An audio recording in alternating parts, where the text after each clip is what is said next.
नमस्कार साथियों, स्वागत है फिर से हमारी एक और नए वीडियो में। गाइस, आज की इस वीडियो में मैं आपको बताऊंगा ईपीएफ क्या होता है और ईपीएफ का यूज़ कौन करता है और किसके लिए दोस्तों ईपीएफ है और ईपीएफ क्या ज़रूरी है आपके लिए और कौन कौन इसके लिए दोस्तों यहाँ पर जो है बनवा सकता है ईपीएफ। ठीक है, तो मैं पूरा प्रोसेस बताऊँ आखिरकार होता क्या है। ठीक है, तो चलिए दोस्तों जानते हैं इसके बारे में। जानने से पहले दोस्तों वीडियो को लाइक नहीं किया दोस्तों लाइक कर देना है, हम चैनल पर न्यू सब्सक्राइब कर लीजिएगा। सबसे पहले दोस्तों बता दें कि जो भी एम्प्लॉय है, जो भी कर्मचारी है, उसके भविष्य निधि के लिए दोस्तों ईपीएफ एक खाता जो खोला जाता है वो रिटायरमेंट पर जो है उसको पेंशन दी जाती है। एक तरीके से ये कह सकते हैं कि हाँ उसका बीमा हो जाता है और रिटायरमेंट पर उसको वो पैसा दिया जाता है उसके तहत। तो ईपीएफ का जो मैनेज करता है वो योजना में कर्मचारी और उपभोक्ताओं को हर महीने बराबर राशि भी योगदान करना पड़ता है।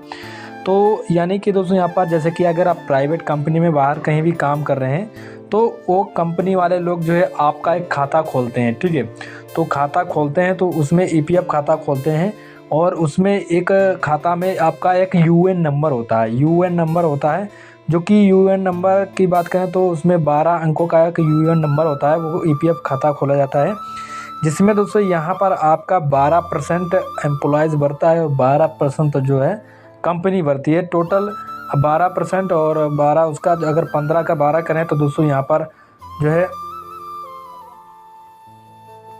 15 का 12% और कंपनी का 15 का 12%, तो लोग लगभग जो है 36% जो है वो पैसा जो है वो ईपीएफ खाते में जाता है। ठीक है, तो यहाँ तक कि आप समझ चुके होंगे। तो ये ईपीएफ खाता होता है और जो बाहर काम करते हैं उन लोगों का जो है खाता खोला जाता है कंपनी में और उसमें जो काम कर रहा था उसका भी 12% कटता है और जो पैसा देता है जो जिसकी कंपनी है मालिक वो खुद 12% देता है।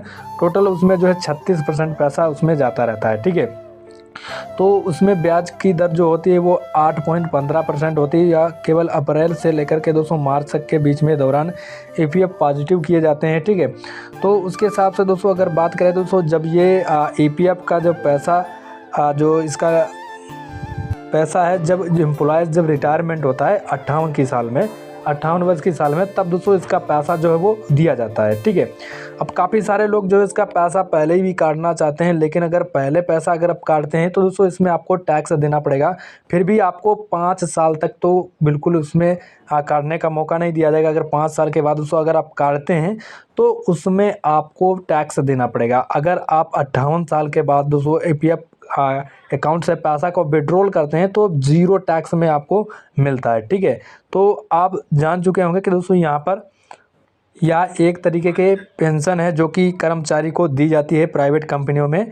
ठीक है, तो अब यहाँ पर जो होता है क्या कि इसको काफ़ी सारे लोग जो है अपनी एप्लीकेशन में भी लॉगिन कर सकते हैं, जिसके लिए दोस्तों इसकी एप्लीकेशन ऑप्शनली है और वहाँ पर जाकर के इसको लॉगिन भी कर सकते हैं। जो उसका यूएन नंबर होता है, यूनिवर्सल नंबर जो होता है, उसको वहाँ पर डालकर आप अपनी वेबसाइट पर लॉगिन कर सकते हैं या फिर आप जो है एप्लीकेशन जो उसकी आती है उस पर भी लॉगिन कर सकते हैं।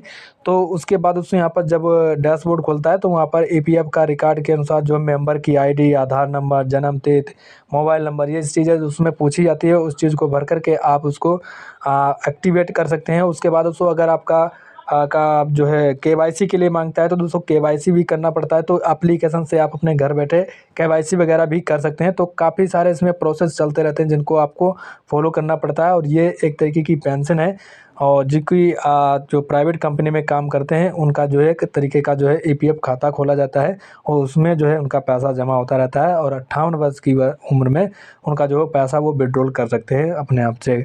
तो ये जानकारी अगर आपको हमारी पसंद आई हो तो दोस्तों वीडियो को लाइक कर देना है, चैनल पर न्यू हो सब्सक्राइब